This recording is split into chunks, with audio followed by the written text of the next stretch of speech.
Bismillahirrahmanirrahim. Assalamualaikum warahmatullahi wabarakatuh. Selamat pagi ayah bunda semua. Bagaimana kabarnya hari ini? Semoga semua tetap dalam kondisi sehat dan siap menyongsong aktivitas hari ini dengan keluarga tercinta pastinya dalam semangat dan tetap positif. Baik ayah bunda, menyambung perbincangan kita beberapa hari yang lalu tentang bagaimana sih kita bisa mendampingi buah hati dengan lebih optimal, khususnya dalam program di rumah saja gitu ya. Memasuki pertengahan pekan ketiga ini tentunya dinamika yang terjadi turut mempengaruhi kondisi kita sebagai orang tua secara fisik dan pastinya secara mental. Ada beberapa hal yang bisa kita perhatikan dan kita perlu lakukan agar kita bisa lebih optimal saat kita melakukan pendampingan di rumah.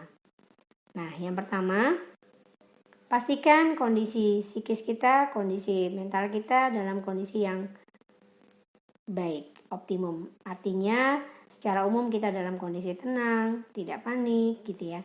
Jika saat ini kita merasa jauh lebih banyak atau bahkan dominan kecemasan, kekhawatiran yang muncul, maka kita perlu melakukan sesuatu untuk bisa mengatasinya. Kecemasan dan kekhawatiran sebenarnya adalah hal yang wajar atau mekanisme psikologis yang wajar muncul dalam situasi seperti ini. Dan itu dibutuhkan di sisi lain untuk membuat kita tetap waspada, bisa berpikir antisipatif dalam merencanakan beberapa tindakan atau membuat langkah-langkah yang memastikan kondisi di rumah tetap aman. Tetapi, jika kecemasan dan kekhawatiran ini sudah sangat mengganggu, misalnya membuat kita jadi lebih emosional, mudah marah-marah di rumah gitu ya. Kemudian bahkan beberapa mungkin ada yang mengalami sulit untuk bisa beristirahat dengan tenang ya. Maka ini adalah sebagian dari tanda-tanda bahwa kita perlu melakukan sesuatu terhadap kecemasan dan kekhawatiran ini. Apa sih yang bisa kita lakukan? Pertama, yang sebenarnya perlu kita lakukan adalah mengenali sumber kekhawatiran dan kecemasan kita. Pastinya ada banyak yang membuat kita merasa cemas dan khawatir, terutama dalam kondisi seperti ini. Nah, jika perlu, sebenarnya ayah bunda dapat melakukan atau membuat daftar listing dari apa saja yang membuat cemas dan khawatir. Misalnya, apakah karena khawatir nanti terpapar jadi sakit, kemudian akhirnya terisolasi, atau mungkin ada khawatiran karena ini karantina diperpanjang, pastinya juga membutuhkan konsekuensi pengelolaan keuangan rumah tangga, dan yang lainnya. Cobalah buat daftarnya, kemudian di samping itu kita membuat list opsi-opsi penyelesaian dari kecemasan dan kekhawatiran tersebut. Semakin spesifik apa yang ayah bunda tuliskan akan jadi lebih baik untuk kita melihat atau memetakan apakah kekhawatiran dan kecemasan kita masih dalam kondisi yang wajar, apakah terukur, apakah masih bisa kita carikan solusinya. Nah, hal ini bisa sering-sering dilakukan dan diskusi antara ayah dan bunda untuk memastikan kita bisa menangani situasi di rumah dengan tetap logis. Oke. Yang kedua, tentunya dengan kondisi yang ada, tak pelak membuat kita merasa fatigue atau letih, capek gitu ya. Saya pun mengalaminya gitu ya. Jadi ada saatnya mungkin ketika dalam kondisi seperti ini kita mengambil jeda. Coba relax dulu sementara waktu gitu. Jika perlu perlambat aktivitas di rumah ya.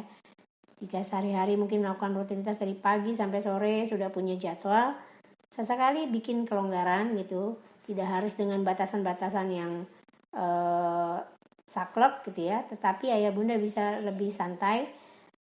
Kalau ada anak-anak yang lebih tua dan sudah bisa dilibatkan untuk membantu atau menggantikan peran ayah bunda ya, misalnya dalam mengurus kebersihan di rumah, kemudian juga dapur dan sebagainya, libatkan, karena ini sebenarnya juga salah satu kegiatan yang bisa mengisi aktivitas di rumah.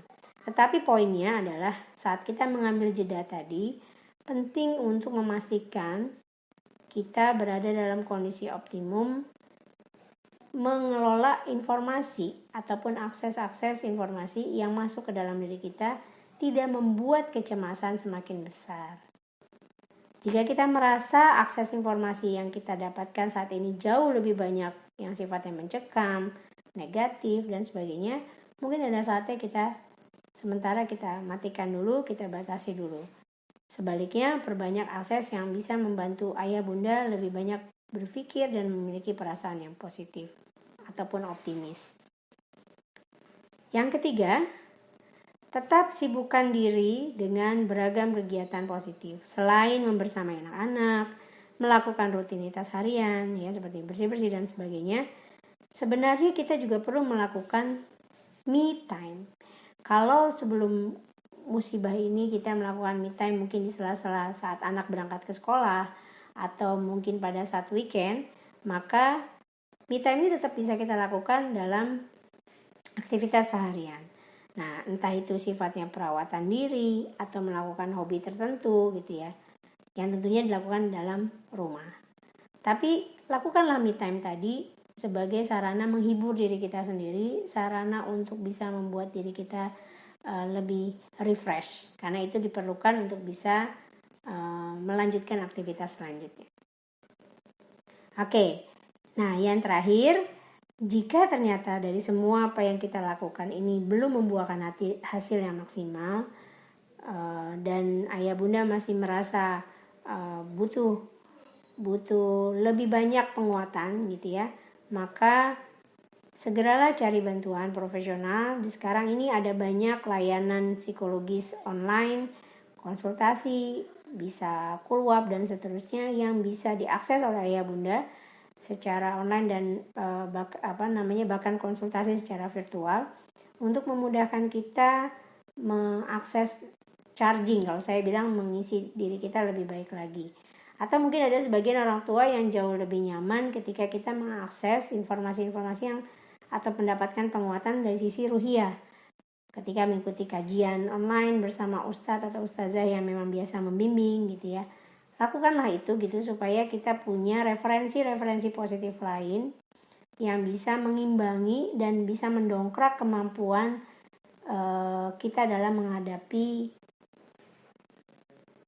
menghadapi ujian ini. Baik, jadi mungkin itu ayah bunda beberapa hal yang bisa saya share pada kesempatan kali ini, dan mudah-mudahan harapan saya kita semua tetap bisa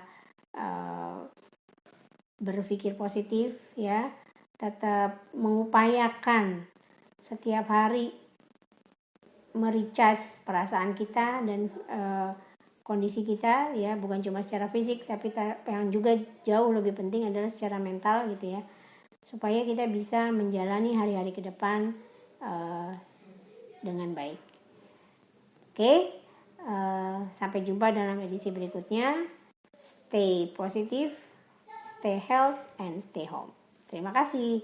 Wassalamualaikum warahmatullahi wabarakatuh.